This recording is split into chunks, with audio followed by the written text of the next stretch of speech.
Most are afraid of unknown depths, skirting shores thinking world flat, and with the island girls in celebration of new religion. Nobody led me or said this way. I sailed alone on makeshift raft with wind as companion.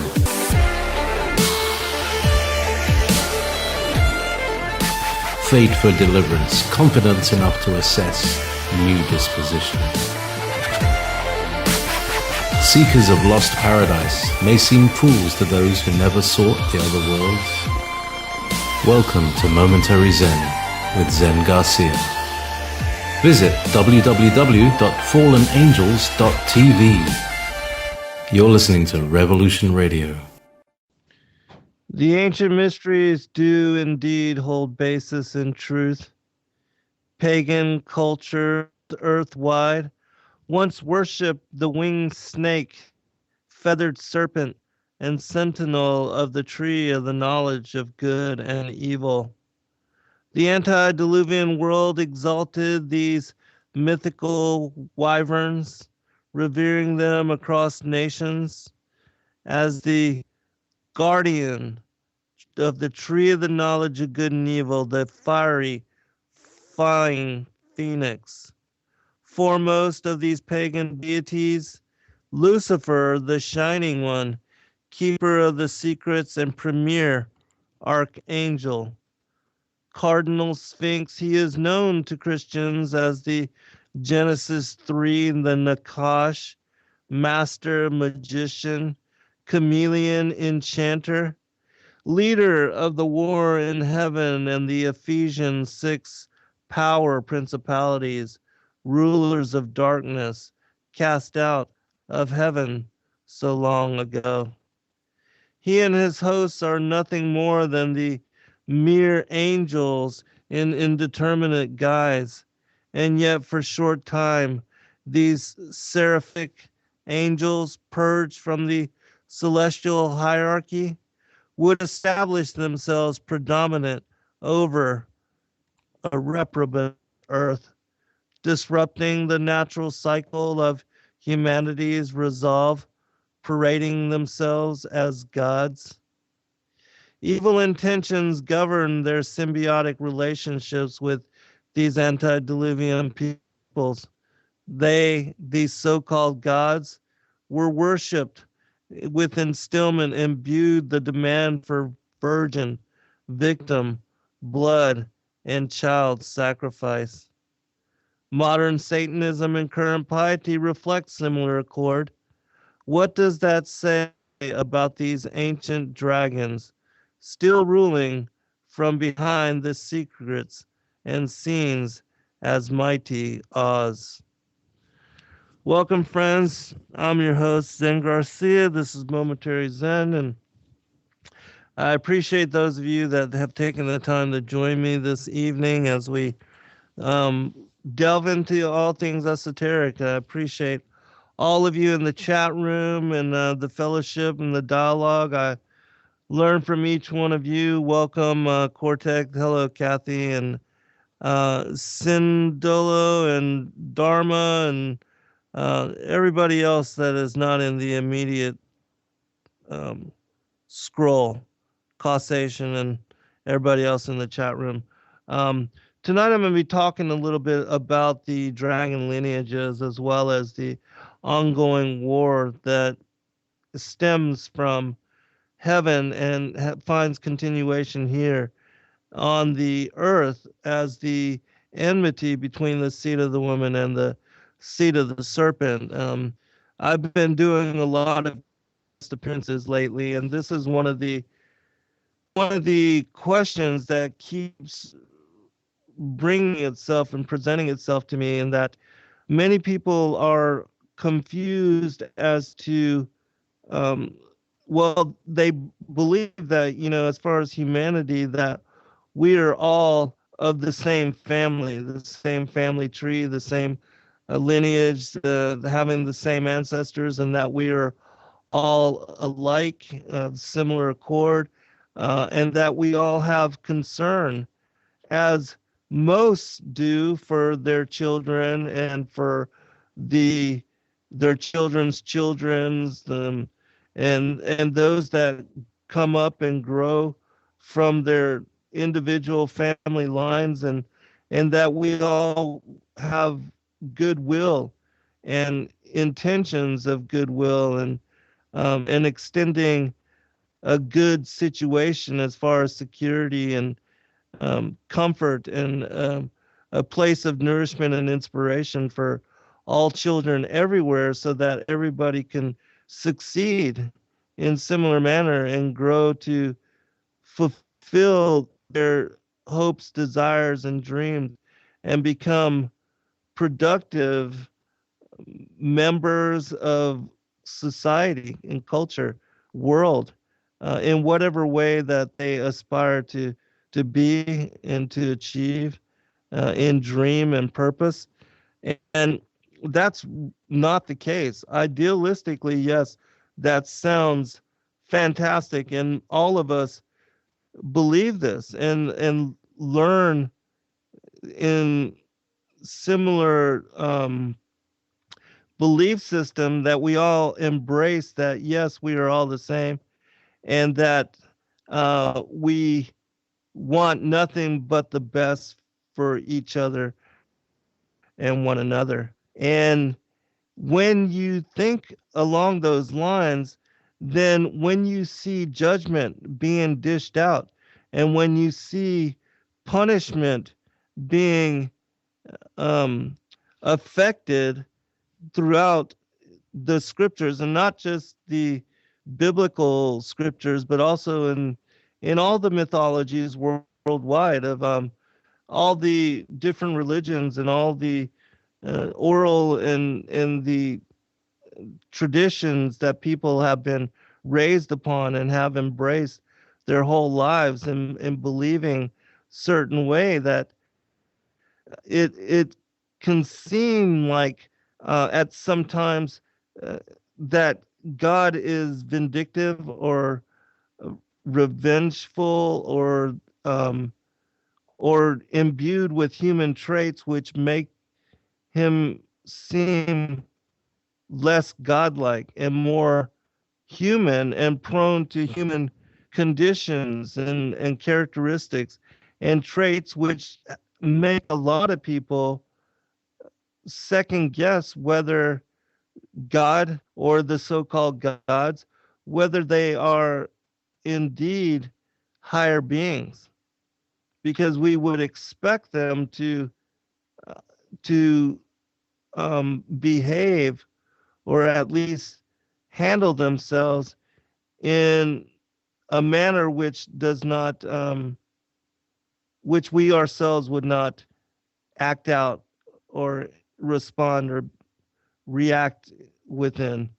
And certainly, like with the Greek and the pagan mythologies, the stories of the so-called gods having taken and raped from the women of the earth, or have engaged in wars or deceit for their own personal gain, that those kind of things do not seem reflective of godlike characteristics, or a God which is compassionate and benevolent and um, righteous, imbued with justice and love. And so there's this, the line between godly characteristics and human characteristics. It gets um, it becomes fuzzy at best.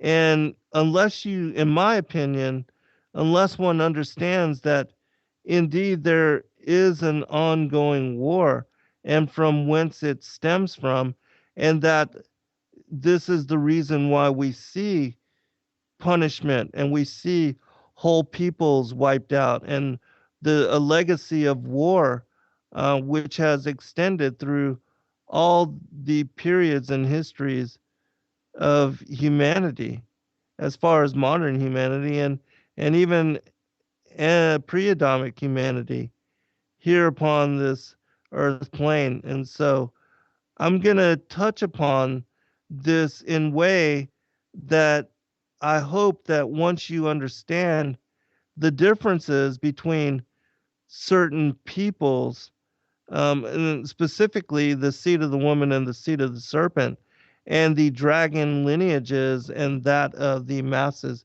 of humanity, the sons of Adam, um, that these stories will make more sense in way that may help you to grasp the history of world, and especially the biblical narrative. But welcome Omega and Causation and Jerry B and Crystallize and Noreen and Rodrigo and all of you, the rest of you that are also in chat. I know that we appreciate the host here, appreciate your fellowship and your friendship.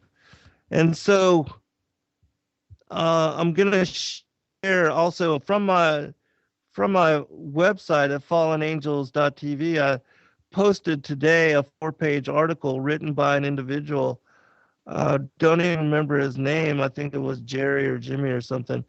But anyways, he had written a very long time ago a very intriguing article which described what has been my understanding and what had led me as far as revelation to write my 4th book, Lucifer, Father of Cain, which the contents, the body of work that is found within that text describes this ongoing battle and how it it really resulted, what had happened previously resulted in our current situation and circumstance as humanity being caught up, trapped in a fallen world and also in a fallen state of being.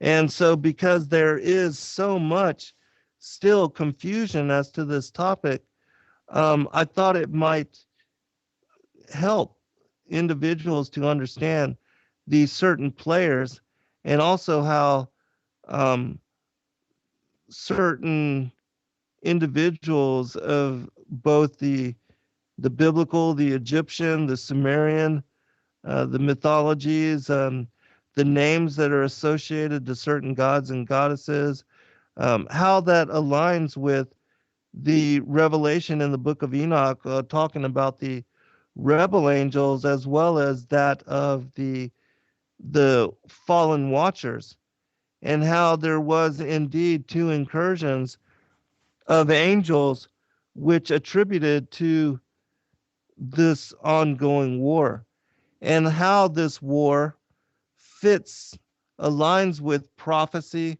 with the end of days, and also with the second coming of Yahshua and the prophecies which have yet to be fulfilled, as well as with the parables that are cited. And I'm not going to get heavily into scripture or from reading from these different texts. I'm just going to kind of tell the story and try to present, the end, from the beginning and the ending, and all things in between, and try to cover that full, the whole story in this single episode.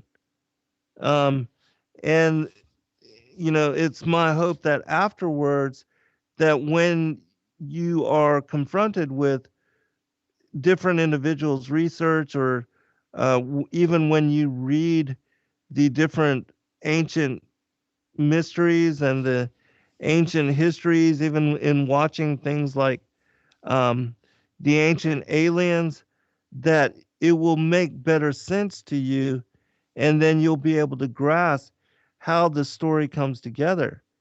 Because so so many people, in my opinion, because they do not understand the underlying truth between all of these things, and how they connect, um, so many people are so willing to embrace and to grasp onto the things that are said by the so many people that are out there, because there are so many things now coming to light and being brought out and shared in a way that, um, if you're new to the study of the ancient mythologies and you're just now coming to understanding as far as the how the pre-Adamic age ties into that of modern humanity, the last 6,000 years, and how the rebel angels were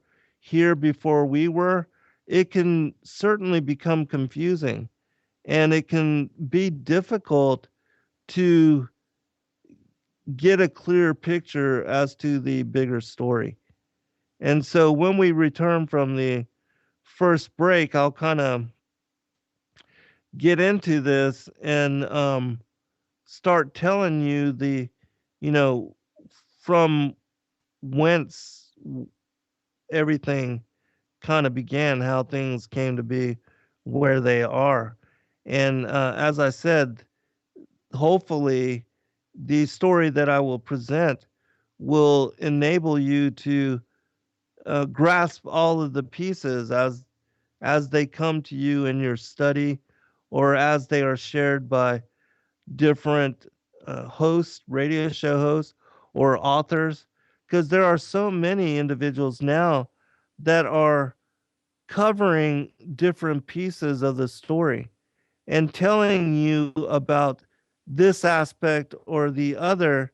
And um, and again, because there's not a lot of individuals that understand how it all ties together, um, they're not able to guide you and to direct you in a way that really asserts truth as far as what a person can learn after spending 20, 30 years investigating all these topics and coming to understand the strong delusion and also how it plays into all of these things. Now, I also would like to say that, the things that I'm going to be talking about are indeed my opinion, but I do believe that I have a grasp of, because I've studied all sides of it, that I'm able to share it in a way that can help you to bridge the gaps.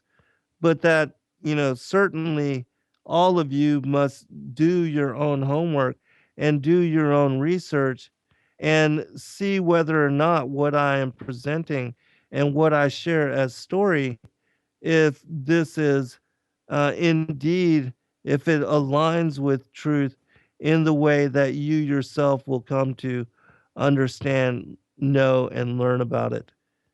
Because there are a lot of people that are seeking answer, that are looking for individuals which can interpret the, again, the full summation of all of these things and how they connect together. But because so many people, especially as far as mainstream churchianity, because so many people will limit themselves as far as what they are willing to study and what they are willing to investigate as truth.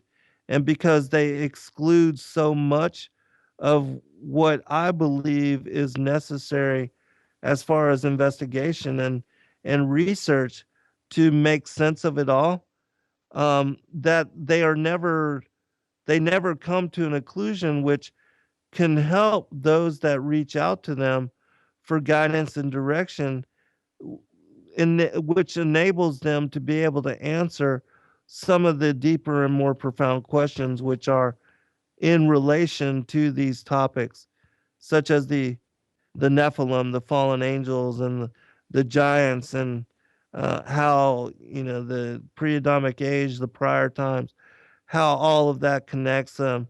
The the Sumerian gods and goddesses, the Anunnaki, the dragon-like beings, the Nakash, all of those things. It's all of these very um, very intriguing because there is a great interest in a lot of these discussions and a lot of these topics, especially now with the Ancient Aliens shows and different shows like it. Welcome Blues Girl and Monkey and Heap and Alan. Um, there are so many shows now coming to light on, you know, on these different mainstream channels, which are talking about these subjects and presenting information which is forcing people to reassess their belief systems. And it's forcing pastors and preachers and ministers and people that have been looked to for answer um, from their congregations or from their sheepfolds. It's forcing them to either ignore their congregations and those that have inquiring mind and that are inquisitive in these kind of topics and these kind of issues, or it's forcing them to have to do research which they previously have not felt comfortable with. And so everybody is being forced to think outside of the box and to open themselves to new perspective and to open themselves to new information, which they, even just a few months ago, might not otherwise have. And I personally have been interested in esoteria for a very long time and the mythologies worldwide. Um, and so my whole life has kind of led me and guided me to preparation um, for even the days that we find ourselves caught up within. And the Most High says within the scripture that the Spirit would be poured out on all flesh, and all those things which had once been hidden would now come to light. And that, what was once considered only mythology or fantasy or science fiction, that these kind of things would be reintroduced into the public conscious so that those that are truly trying to assist humanity in ascertaining truth, that they would be forced um, to investigate topics they might have been uncomfortable in looking into. And also with the internet and this are being the final, the fig tree generation, that we have such easy access to a wealth of information that, you know, previous generations did in no way have um, access to. Even those that had, could browse the Vatican Library and spend days and months down in their catacombs investigating books that have been hidden, excluded from the public conscious, disappeared from public view. Um, Now, with the internet, it, you have a wealth of wisdom from all cultures and all peoples everywhere being put in onto a forum, into a medium which gives everybody immediate access, so that all we have to do is type in certain keywords or search, certain um, topics, and you get millions of web pages discussing the issue and giving you detail on whatever it is you may have sought further introspection upon. And so we are truly living in a very unique time, and um, and there's no excuse for ignorance anymore. And even those that may not have been, as far as liked reading or liked studying or enjoyed school or that didn't never want to investigate any kind of topic. Um, there's so many different mediums now. You have so many different individuals that are doing radio that have their own podcasts and that are talking and presenting information on all these really fringe subjects that you can find a huge gamut of information on most every topic out there and presented from every angle and understanding.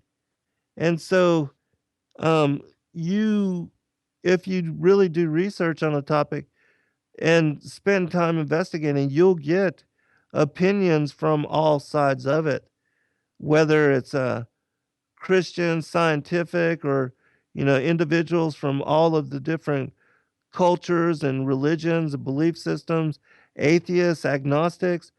Everybody is speaking about a lot of these things.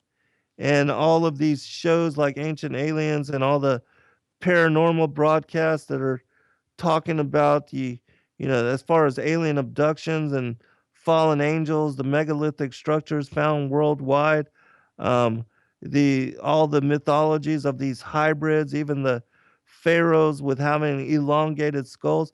I mean, there is so much that is daily being discussed that just even a year or two ago was considered complete lunacy. And nobody would have any kind of a willingness to really look into or investigate any of these topics just for the simple fact that they did not want to be labeled insane or crazy. And now you have so many programs and so many networks, all the multiple histories and discovery channels that they're looking for topics to cover. So we'll be right back. All right, welcome back, everybody.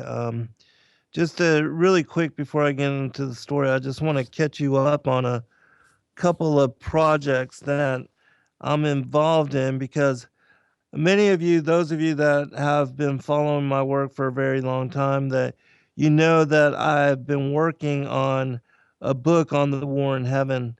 Um, and I've decided to release this information along with another book, which would be the second as far as the Lucifer, father of Cain.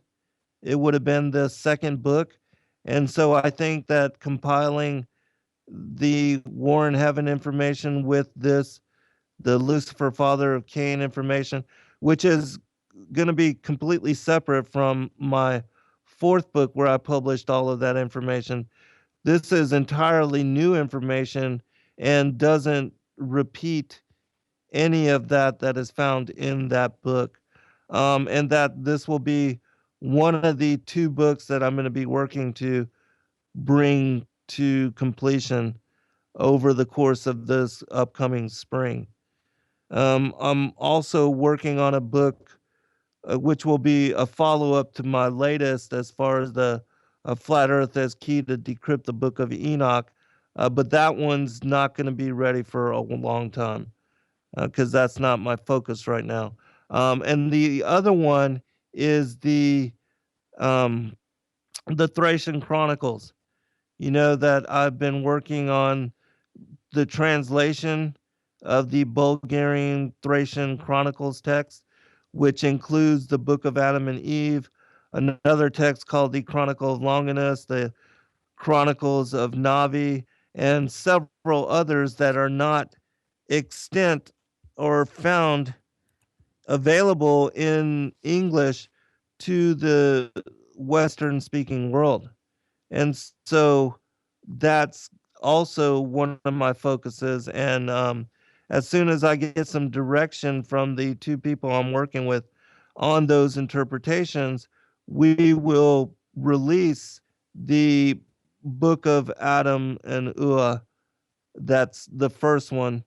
And I'm going to release it with many of the other the life of Adam and Eve, the historical and ancient texts from the many other different cultures where this same kind of book is found, except that the Thracian text precedes all of them and is, in my opinion, the root, the original source for all of the later texts.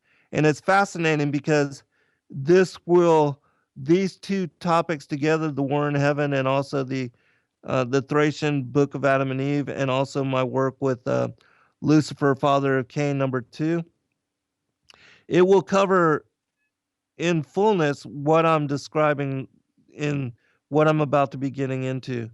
How the war in heaven connects and ties to the enmity between the seed of the woman and the seed of the serpent, and also the fulfillment of the parable of the wheat and the tares, the goat and the sheep, the wise and the foolish virgins, because it's all one big, long story.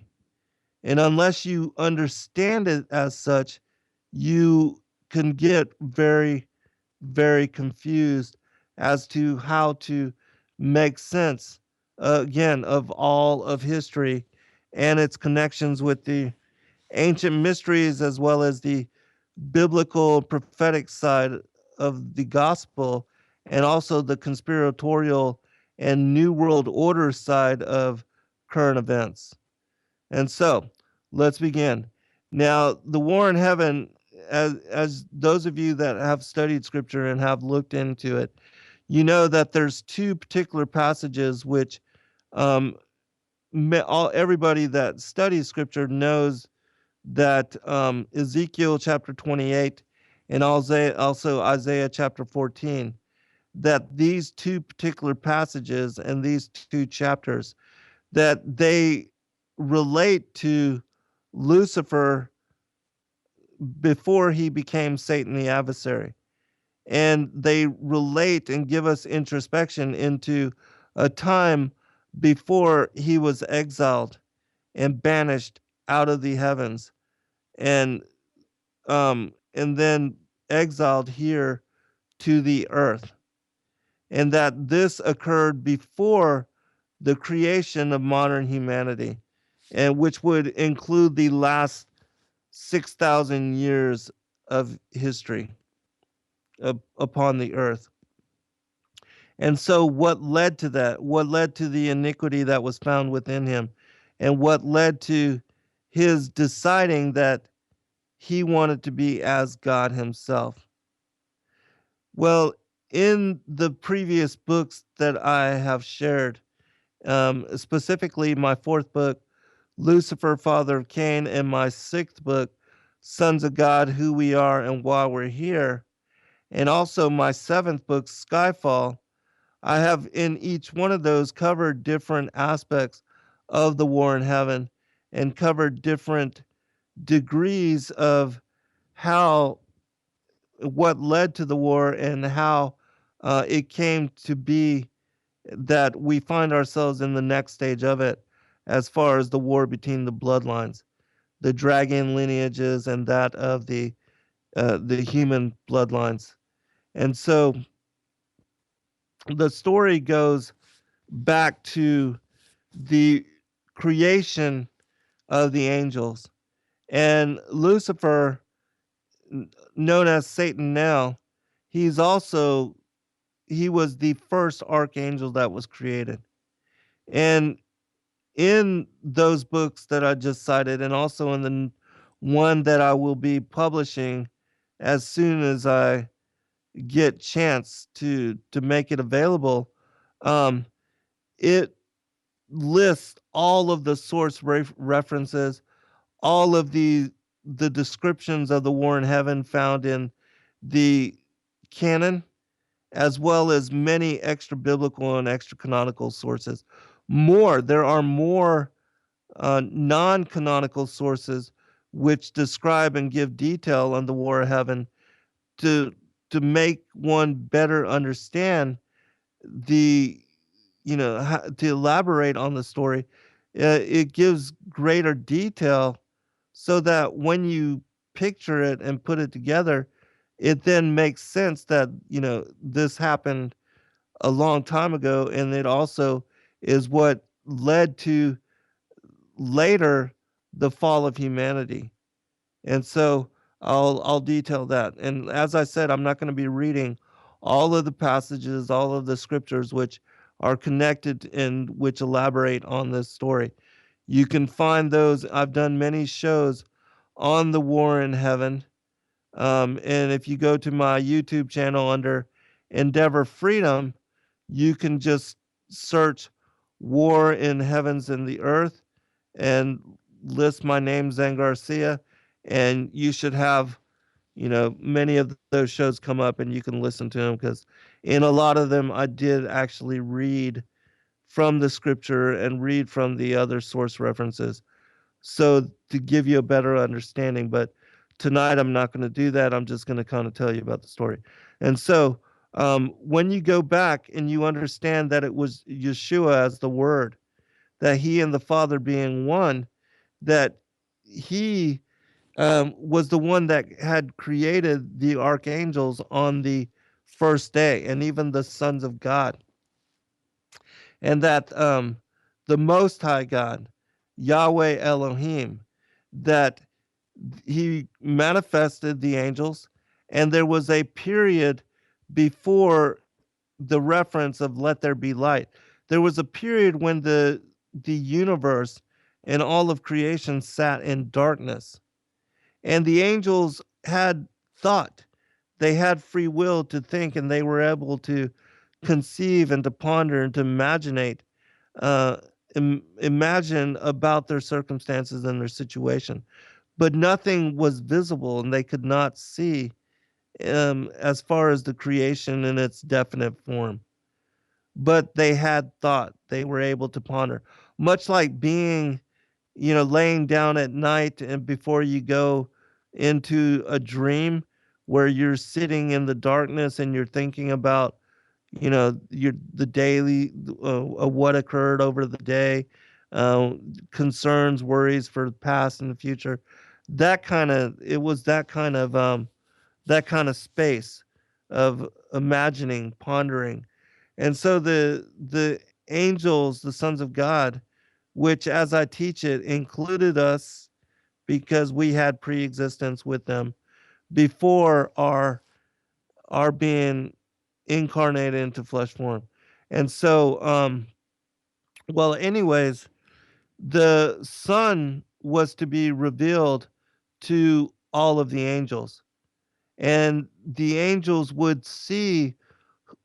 be introduced to the Son and also to their Creator.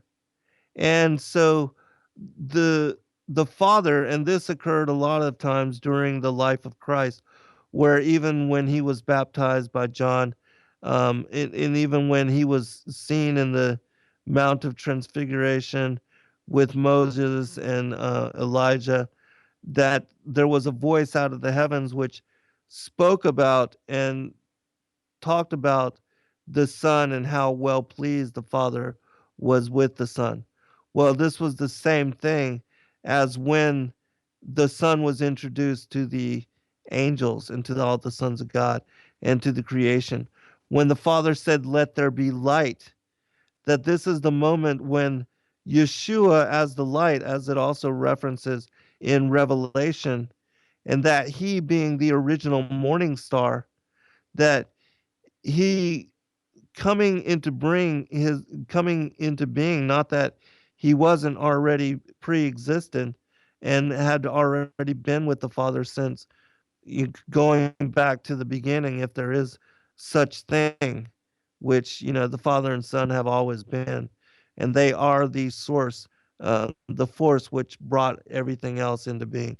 And so anyways, and so when the phrase "let there be light" and the separation of light and darkness was established, this is the moment when the morning stars, as far as the angels, the rest of the angels, the sons of God, they shouted for joy at being able to actually see, and the creation became visible. All things were seen, and the extent of creation absolutely mind-blowing. Into the furthest distance in all directions was creation, was the universe, was um, the expanse of being, of manifest being. And so they were excited, they were overjoyed. We were overjoyed. And we knew in that moment that the voice that had said, "Let there be light," and that had brought forth the light, that this light was the light of Christ. This was the Son. This was the Creator, the only begotten. And the voice, "Let there be light," this was the Creator, the Father, which had with the Son manifest all things and brought all things into being. And so the angels in that moment, they were introduced to not only the Savior Messiah, Yeshua, but also to the voice of Yahweh, Elohim, the Father. And then they knew that their purpose would to be to serve in whatever guidance and direction that the Creator had for the direction and the fate of the creation. But the Lucifer, being the foremost archangel and having been in a place of position of authority and being previously being the most beautiful and being the angel given as the hierarchical order, being the leader over all of the angels, he was jealous of the Son. He was jealous of the authority, the dominion that Yeshua had over not only the angels, but also over the creation. And he conceived a thought in his mind that he, instead of serving, would rather be as God himself. And he was thinking, how could he overthrow the Father and the Son and establish himself as God and to usurp the throne of the Most High God? And so, for even conceiving this thought, for even thinking it, he was banished, he was cast out, he was exiled. But before he was banished, he was allowed to act upon this thought and to bring it forth in desire. And he was allowed to go to each one of the different angels of the heavens, each one of the different orders, the principalities, the judges, the rulers, the different levels as far as the angels in the hierarchical order, the celestial order of what I reference as the morning star administration. And he quietly and secretly went to each of these angels and asked them if they would join him in rebellion, if they would join him in insurrection.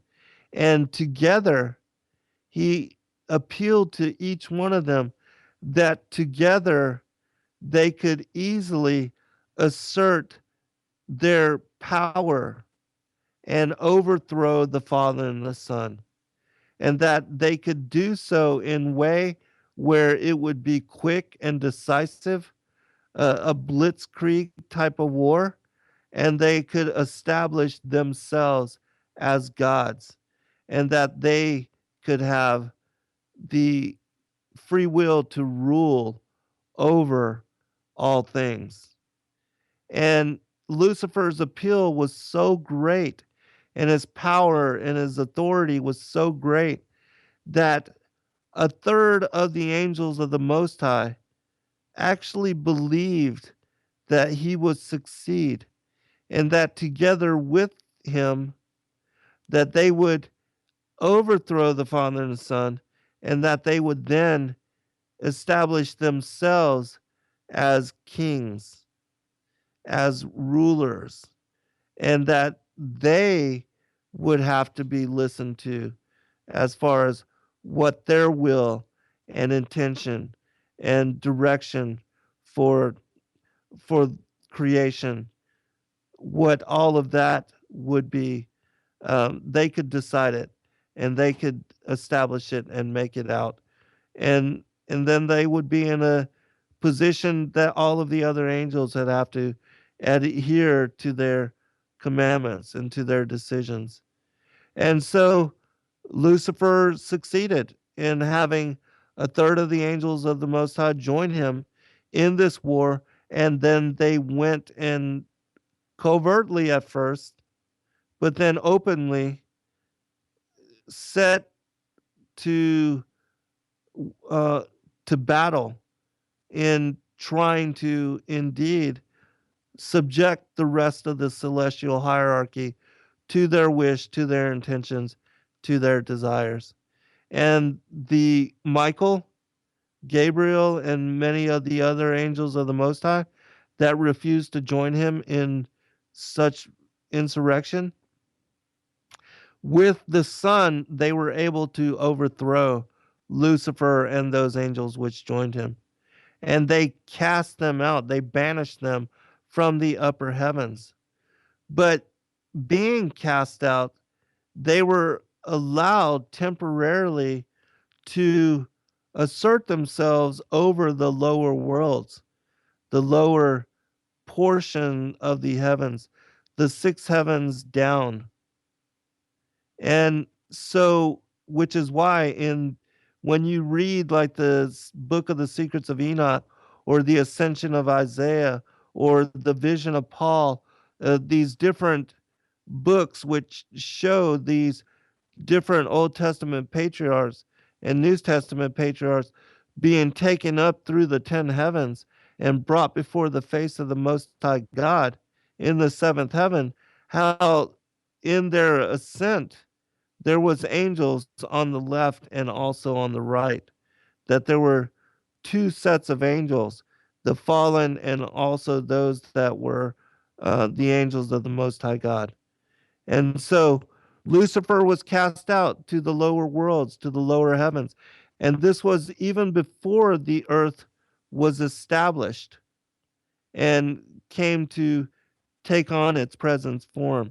In the second book, the book of the secrets of Enoch, it speaks about how the on the second day, the rebel angels, after the separation of light and darkness and the division of good and evil, the the sons of light and the sons of darkness, that um, that there was not that the earth was still formless, and that they were just flying in limbo over the bottomless.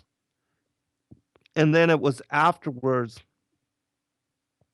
um, after the earth was established, and even then, there was a judgment that was levied upon Lucifer and the rebel angels, and the earth had to be destroyed in such way that it became null and void.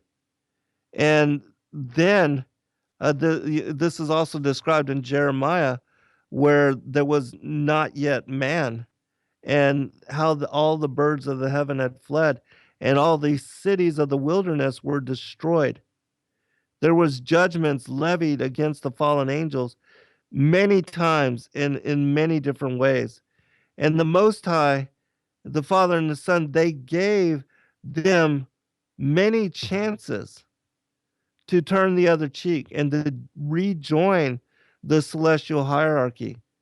But being dead set on evil at all costs, and being wanting to be rulers and to be kings and to make their own decisions over different aspects of the creation, they were unwilling to serve, and they were unwilling to take a subservient position to any, even that of the Most High God, the Father and the Son.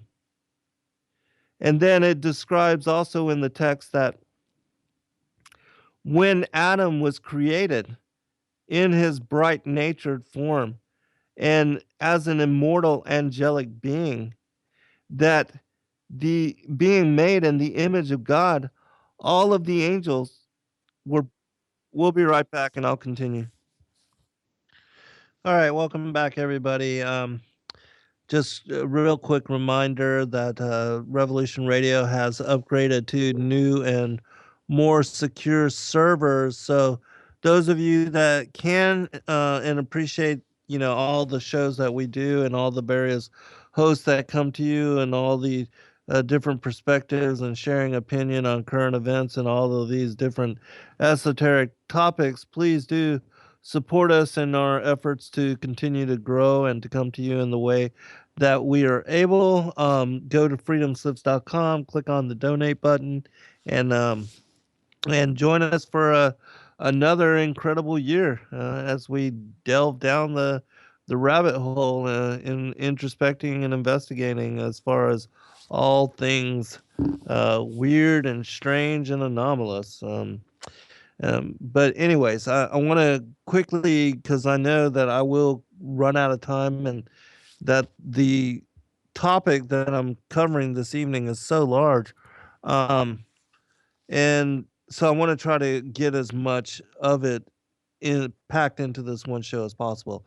And so Lucifer and the rebel angels, when he was cast out, this is when he took on the name of the adversary and the accuser of the brethren, and he became known as Satan, the devil and the dragon, and that losing his beauty and his vanity, as it says in Ezekiel chapter 31, where it talks about the trees in Eden and how he was the most beautiful and how all of the others were under his branches, and that he had this grand he was magnificent in aspect, in all the different ways, and he was demoted. He was when he was cast out, when he and his the angels which joined him in rebellion, when they were banished and exiled from the upper heavens, it's then that they took on dark natures. They took on an evil reproach, and they were placed into aspects which better aligned with their determination. And that's why he became known then as the dragon, the ancient serpent, that old serpent and the dragon known as the devil, he that deceiveth the whole world, and his angels, the seraphim angels, which had joined him in rebellion and which are described in the Gnostic text as being apportioned with him in judgment, and that were cursed in such way. The whole seraphim angel, Sarah meaning snake, that they have this snake like, this reptilian, this dragon like appearance, and that ever since their banishment and being reallocated here to the earth, they have been attempting to, for thousands of years, even before that of the creation of modern humanity, even during the antediluvian times and even Atlantis and beyond, that they have been attempting to assert themselves as the gods of um, of the earth, as these pagan gods and goddesses, and that they have been trying to enslave the pre-Adamic peoples that were here upon the earth before that of modern humanity. And that the pre-Adamic peoples, they, not as is depicted, they did not look like modern humanity or have the appearance of modern humanity, but that they were in different shapes and forms and sizes. Even pygmies, and even giants, and that there were trolls and dwarves and all different aspects of the pre-Adamic creatures and races and people scattered all over the earth. And so, in establishing and bringing down the wisdom, the teachings of the heavens, they established themselves as gods, and they also demanded blood sacrifice. Because when we talk about the worship of the feathered serpent, which we know is very ancient, and when you began to look into um, religions worldwide, often what you find is the worship of either the feathered serpent or of phallic symbols, fertility symbols, the sexual act, or that of trees. And those things all relate and connect back to what had occurred in the garden. Because the bloodlines and those lineages and those peoples which worship the fallen angels as their gods and goddesses, and as the pantheon of the pagan gods and goddesses, they know that they owe their whole existence to the act of Eve's beguilement in paradise and the downfall of humanity. And so they count and worship that act in that particular moment.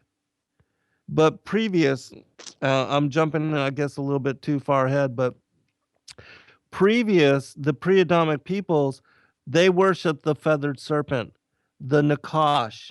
And the feathered serpent was the worship of the reptilian dragon like beings was worldwide.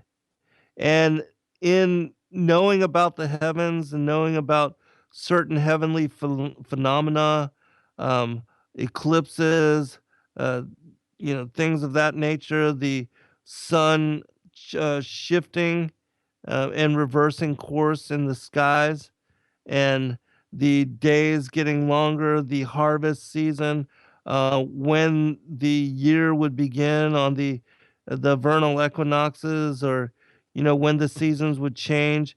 They utilize such knowledge to manipulate the pre-Adamic peoples and to establish them as slaves, and already involving themselves in the genetic manipulation and also in direct engagement in the interdiction of the pre-Adamic peoples. They birth into the world, even back then, hybrids. Because the whole incursion of the Watchers, the 200 Watchers, what fell during the time of Yared, and which took wives of the daughters of humanity, this wasn't just a one time thing. The angels have always lusted after and repeated such behavior, even to that of Satan beguiling Adam's wife Eve. As far as modern humanity, the first modern woman created, he's seduced her and caused them to fall. But even previous to that, they were engaged in this behavior, and they were involving themselves with the other creatures, the other human-like creatures of these different races, pygmies and giants, and as I said, the dwarves and trolls. And the Colburn Bible gives a really good and interesting look, and a very in-depth um, look at these particular times.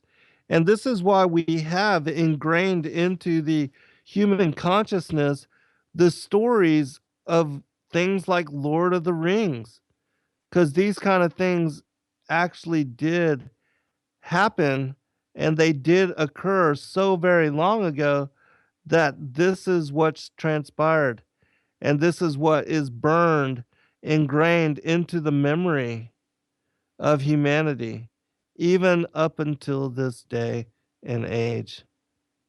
And so, as I said, the worship of the feathered serpent was established. They're bringing down the mysteries of the heavens. They're helping these different cultures and civilizations to really um, get to a point where they were technologically advanced and they were uh, enabled to do things which seem even beyond um, our capabilities even now.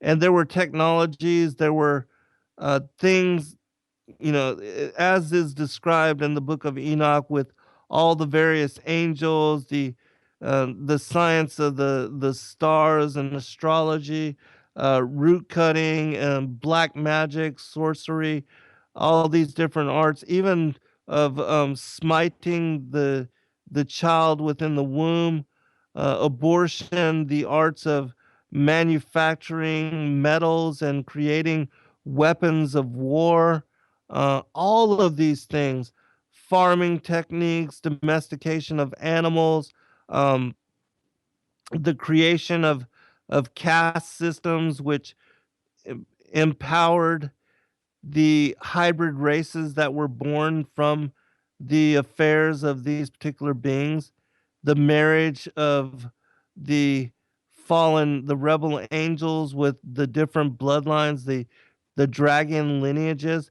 even in pre-Adamic times, that they were the ones that were established as the priests and the kings over all the rest of the masses. This has been a um, a plan and a way of establishing and asserting themselves in power. um, this kind of thing has been put into place and has been propagated for thousands of years, even as I said before that of Yahweh Elohim, the Most High God, creating modern humanity in his image. And so you have to really understand this particular portion of ancient earth history, because this is the part that is left out and which is talked about on programs like Ancient Aliens and all of these megalithic sites.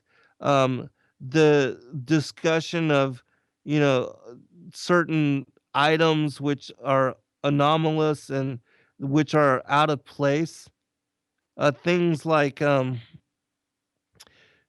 incredible, whether it's some kind of metal object or something found embedded into a coal field or something of that nature, which shows extreme age and highly sophisticated um, ornamental, whether it's some kind of piece of art or something, a piece of jewelry, anything which shows complex societal, cultural civility and civilization at a time when science declares that we as humanity were hunter and gatherers, and even our ancestors, because they are basing everything on this whole evolutionary scale, and that they say that whether it's the Neanderthal or Cro-Magnon or the different lines, the different races of humanity that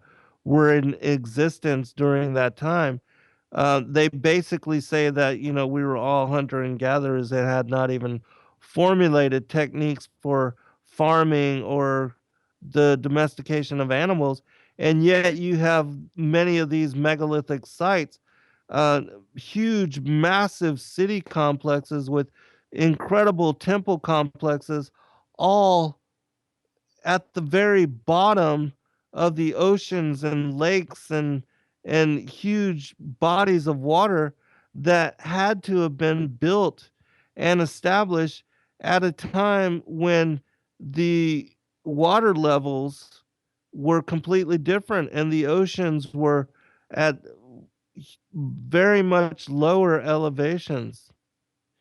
And the face of the earth, and as far as the seas and the boundaries of the seas and the rivers and the whole, um, as far as the topography, was completely different than what we are witness to now.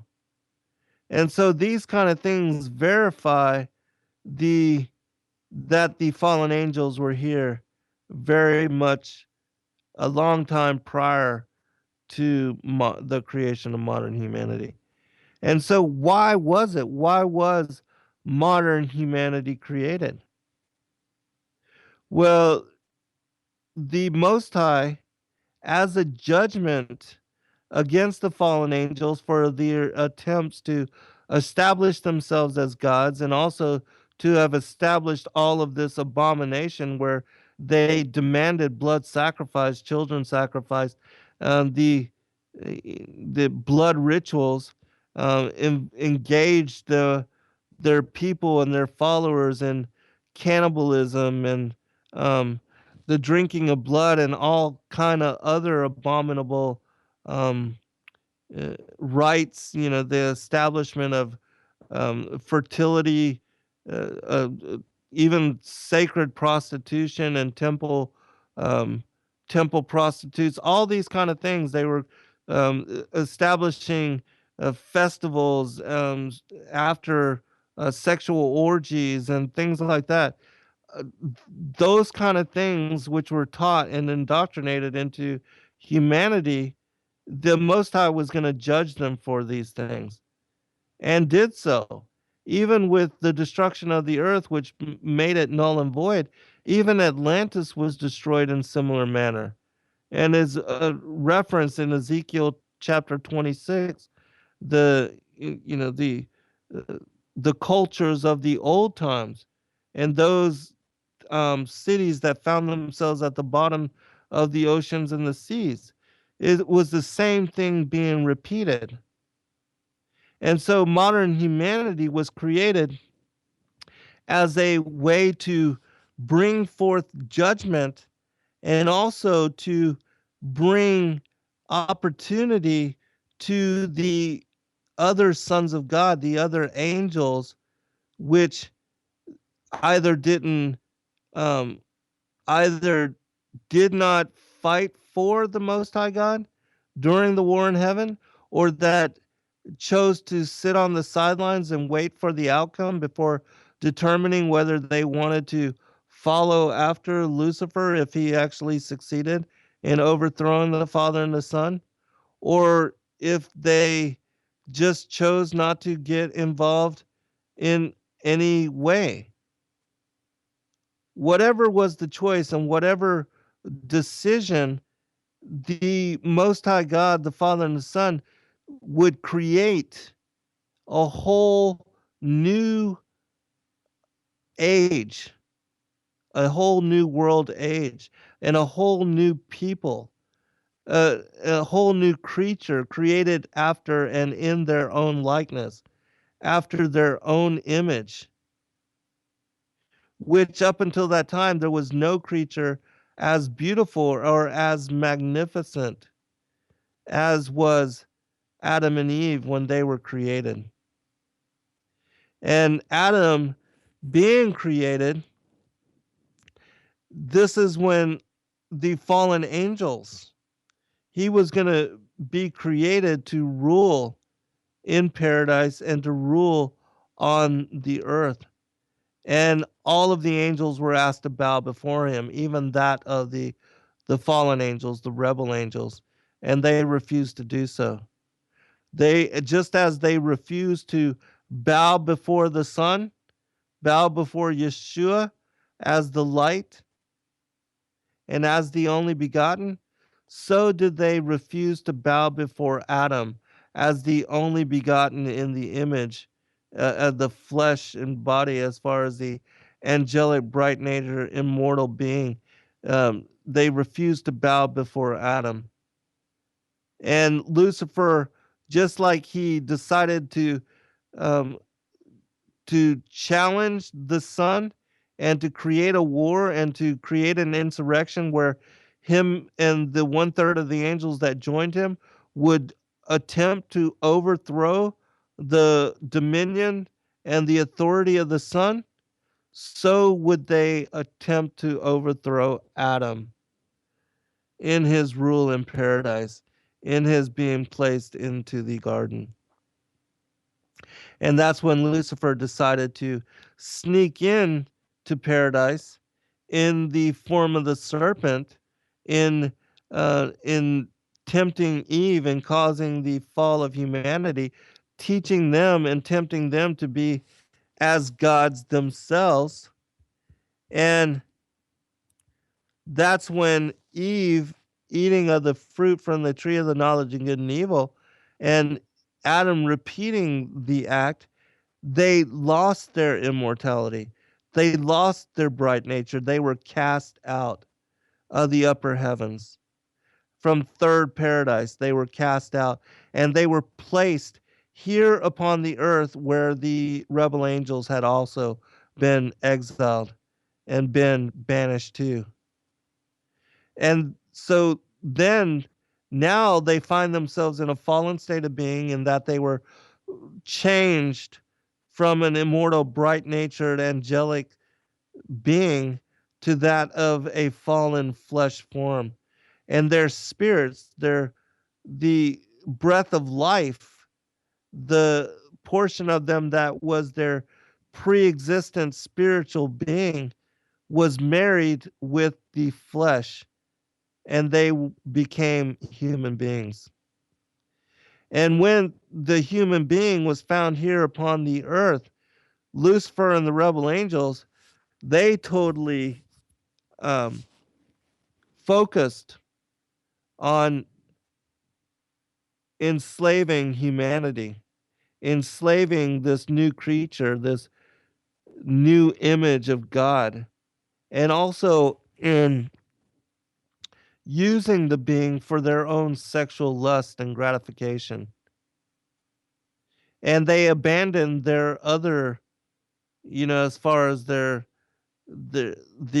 focus on these other pre-Adamic beings and these other slave races, these other cultures, and they began to emphasize establishing themselves as gods over those lines that were born unto them, the children of Cain.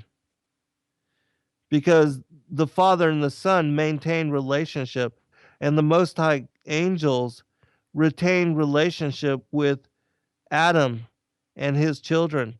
And they were told to follow the law and to follow the commandments.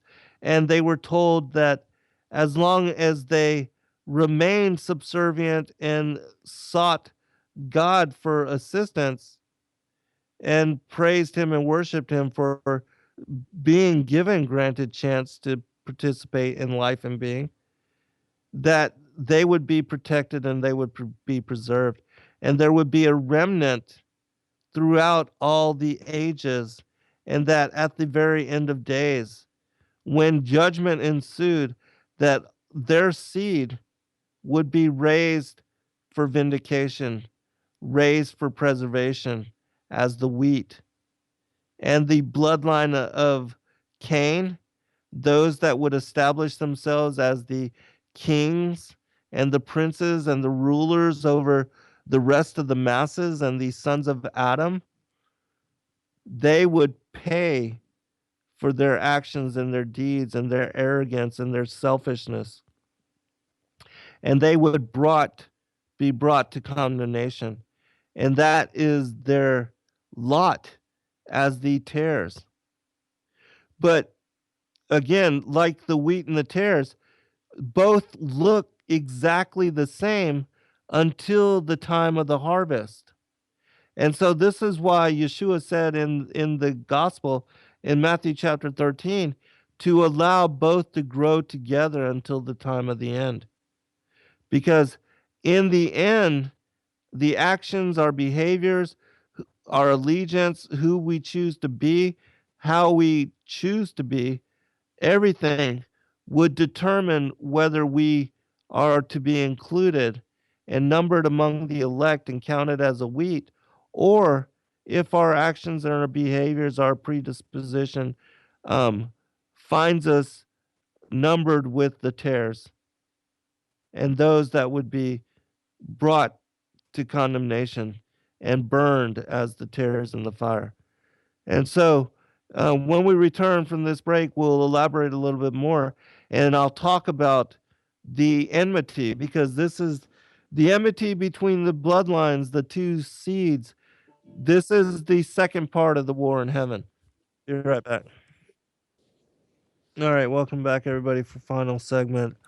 I did post in the chat room a link to an article that I found today, which is very interesting. It talks about all the things that I'm talking about and also elaborates in really great detail as to the worship of these fallen angelic beings, the feathered serpent, throughout all time and history, including the many manifestations of these pagan gods in other cultures, which are spoken about and cited within the biblical texts, such beings as Baal and Shemash, Moloch, uh, Astarte, Ashtaroth, all these different gods and goddesses,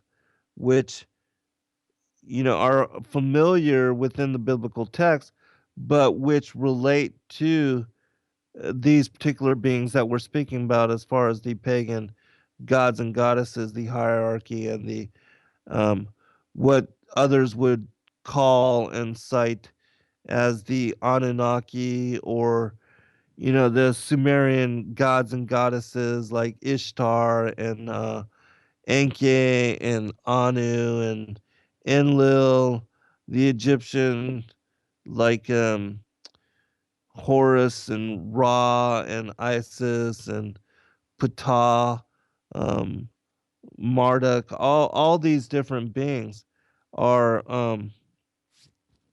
have these connecting links to these particular beings, and this is why you find throughout the scriptures, you find judgment being levied upon them, just as it was in the days of Atlantis, when Atlantis was destroyed, or when the whole earth, because of the interdiction of the watchers into the affairs of humanity, and their corrupting everything to such degree that all of these giants were everywhere present and were cannibalizing and also drinking the blood of the humans that were still um, upon the earth.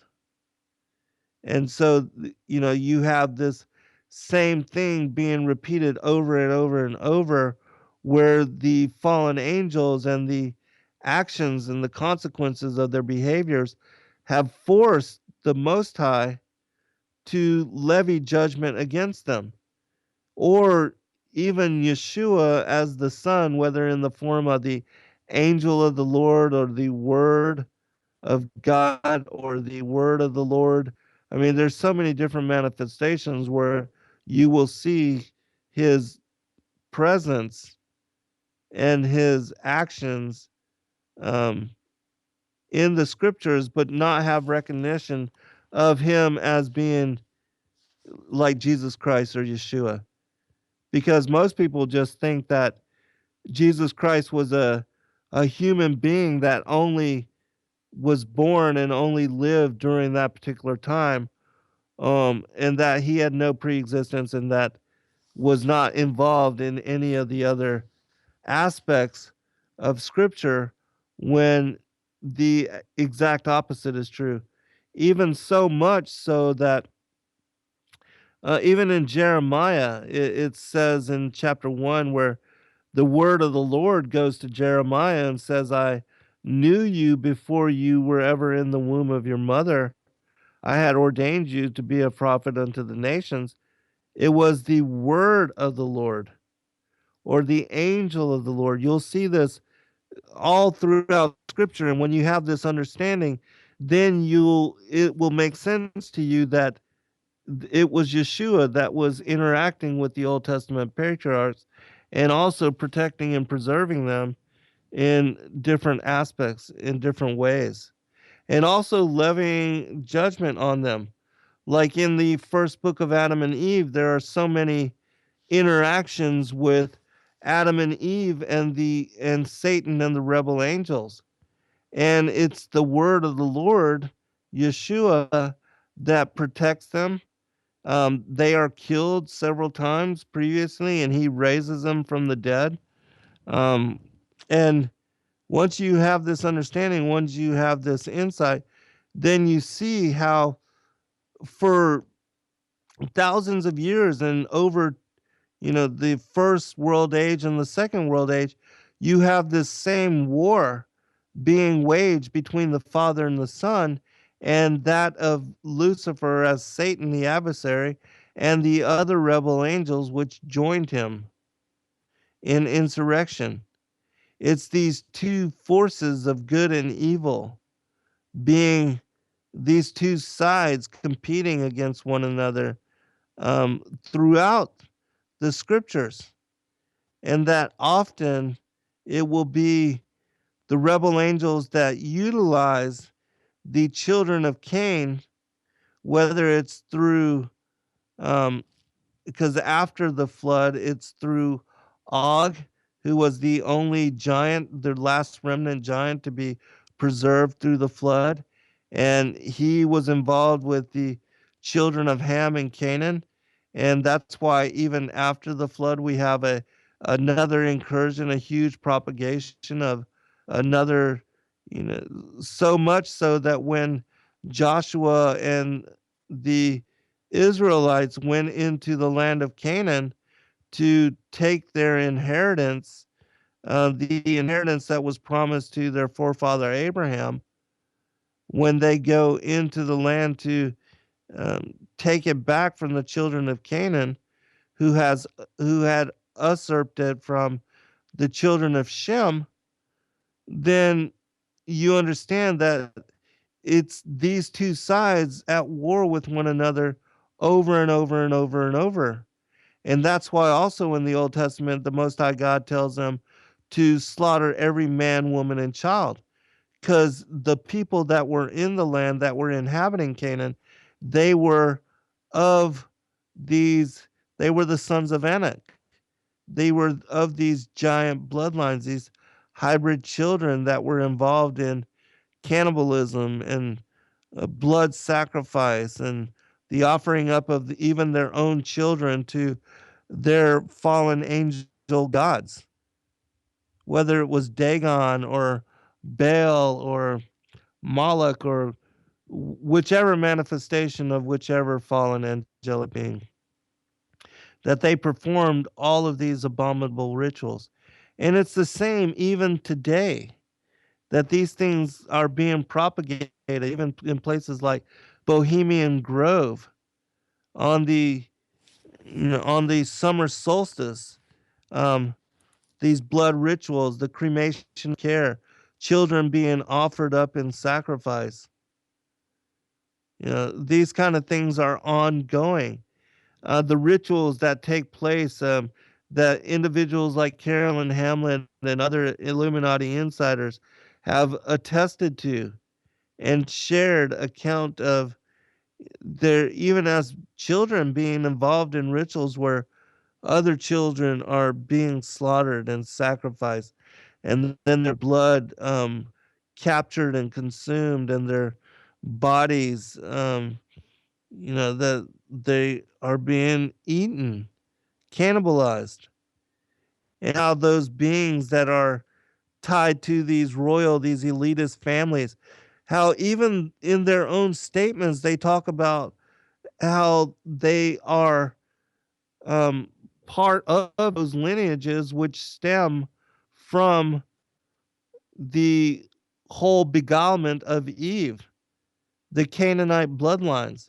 And that's why they celebrate Lucifer as the light bearer, Satan as the devil, Baphomet, the goat god, the hermaphroditic goat god, um, the fertility goddesses, Ashtar, uh, Ishtar, Isis, Diana, um, these Orphic rites, these um, Dionysian orgies, and these uh, the sexual depravity which takes place during these like festivals, the Saturnalia festivals.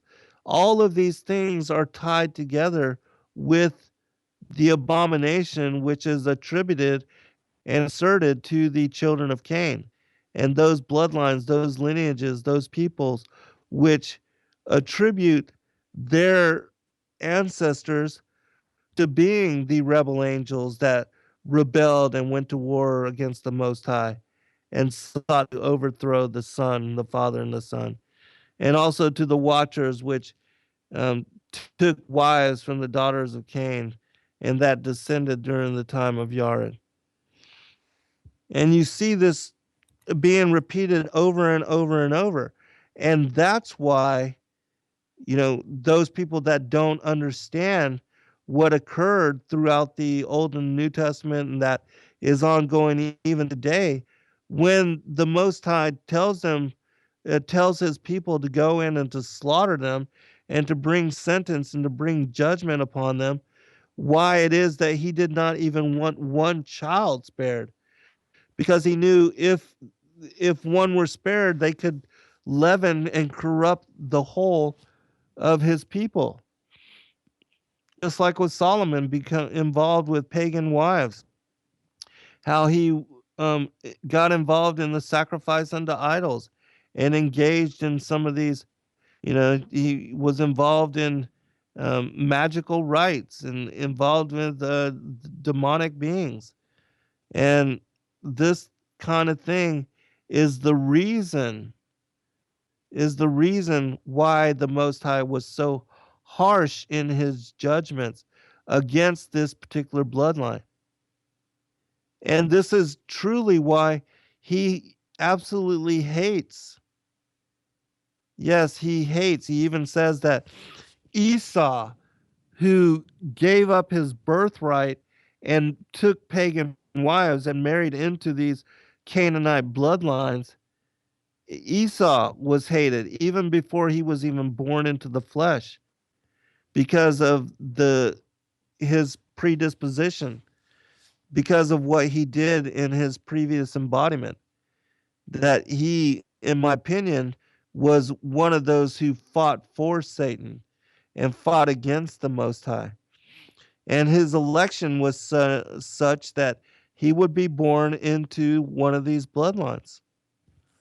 And that it's my opinion that how we were and what we did and how we acted during our previous estate, that it has much to do with determining our election for this lifetime and determining those circumstances and situations we would be born into as fallen flesh beings, as angels caught up in the flesh form. And so these are the kinds of secrets that, not a lot of mainstream churches, and certainly not a lot of pastors or preachers or minister or priests, they don't talk about these things and they don't know about them. And so how are people to get answer, to get guidance, and to get direction on understanding our real reasons for being here in the flesh and at this time? How are we to know what we are truly here to do and to accomplish? Um, as Christ says, remember from whence thou art fallen. How are we even to aspire to remembrance when we're not even taught that it's important?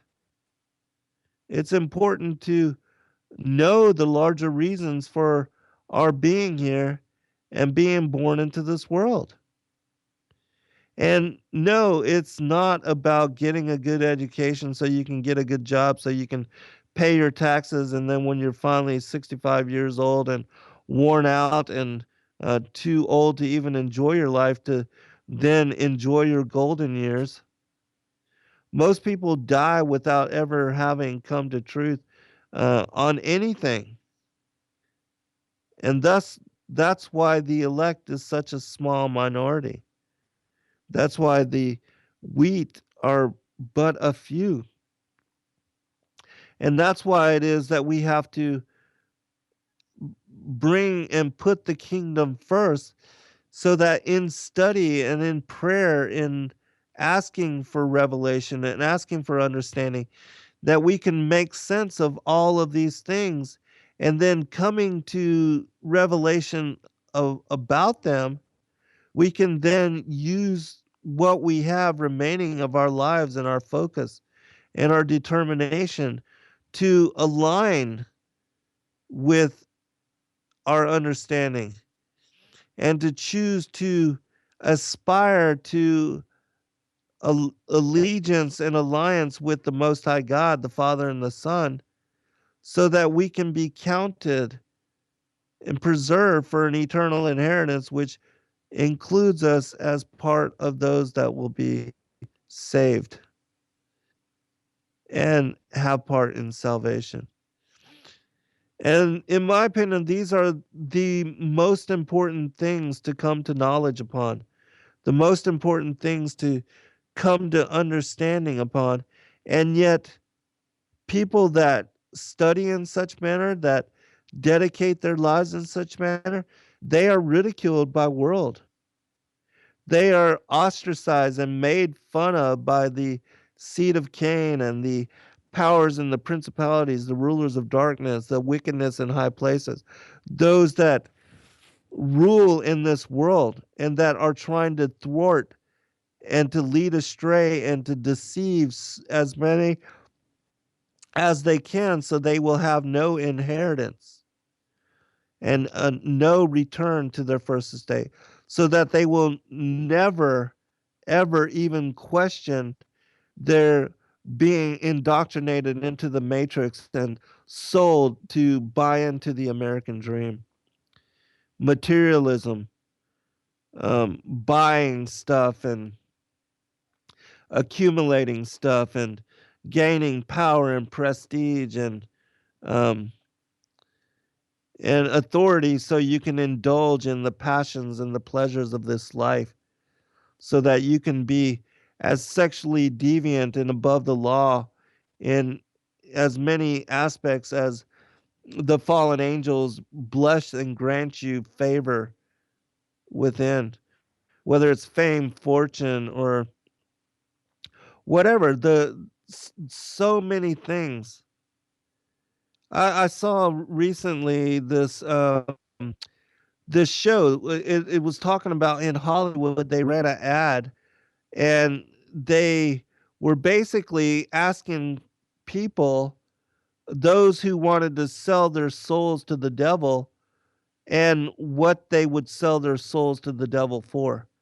And all these people came in for these interviews and basically said, fame, fortune, money, power, prestige, the chance to rule over others, to do as they want, um, you know, um, be as thou wilt, the rule of the law as far as the Luciferian, the satanic religions, do as thou wilt. That's all. They were so willing and so bold in their stance, and just out there in the open being interviewed and videotaped. Yeah, I'll sell my soul to the devil, they say. Just, give me power and prestige, or give me lots of money, or allow me to have as much sexual favor as I want. And I'm totally down for it. Where do I sign? Cut my wrist so I can sign in blood. I mean, it is so crazy, but that's where most people are. And that's why there is condemnation and judgment, and why most people can't make heads or tails or make sense in any way as to the gospel and the truth that is contained within it.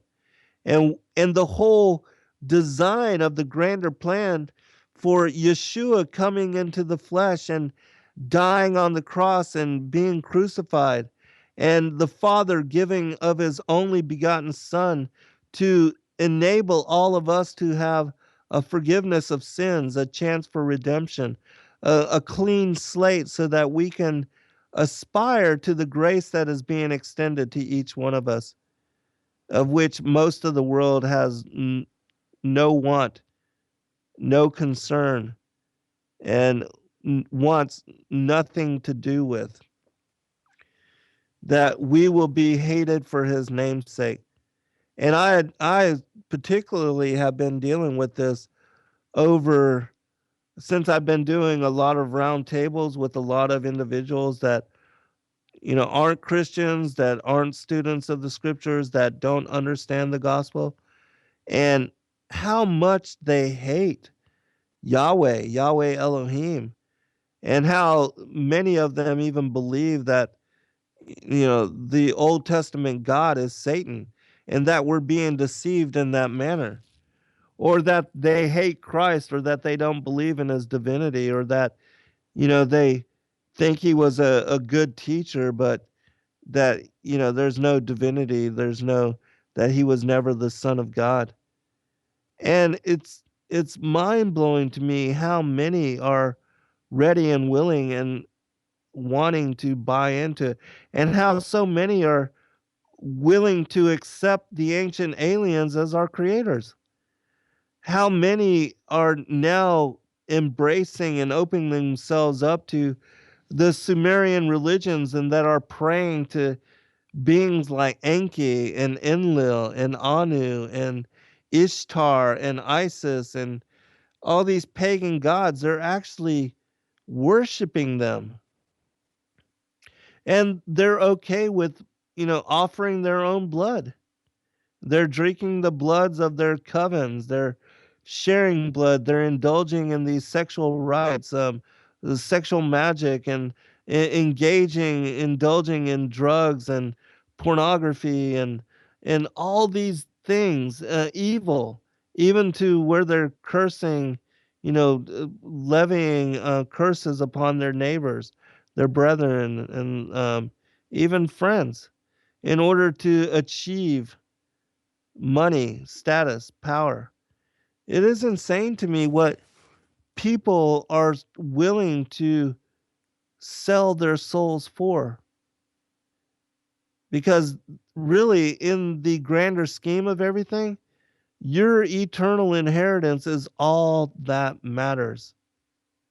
Because this lifetime is short, it's but a dream. It's nothing but one lifetime in the immortal journey of soul. And this one lifetime, when it's over and when it's gone, it will seem as nothing but a blink of an eye. When you compare it to eternity, is indulging in the pleasures of this world really worth the rest of your immortal life? I think not. But so many seem to think so.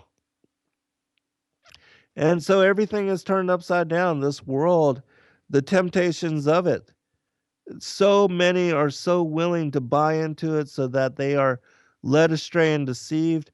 And they're completely willing to dance with the devil.